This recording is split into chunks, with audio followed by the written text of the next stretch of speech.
Hi guys! Today, magluluto tayo ng kalderetang baka.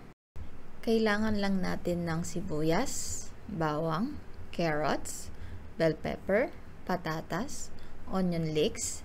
Tapos, sasabihin ko na lang yung iba pang kailangan as we go on.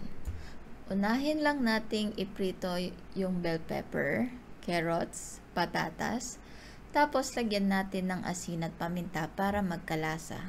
I-golden brown natin ito, tapos pwede na natin silang iset aside. Ngayon, igisa na natin yung sibuyas at bawang. Tapos, ilagay na natin yung karne. Kapag nag-brown na ng konti yung karne, pwede na nating isabay yung onion leeks. Siya nga pala, yung onion leeks, optional lang to. Tapos, lagyan na natin ng toyo. Igisa lang natin ng mabuti hanggang magmantika at maubos ang toyo.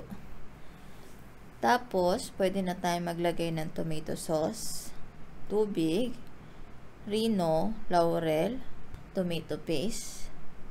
Tapos, hayaan lang natin itong kumulo. Kapag malambot na, ilagay na natin yung bell pepper, konting peanut butter na nilusaw ko sa tubig. Tapos, hayaan lang natin kumulo hanggang lumapot at maging sarsa na.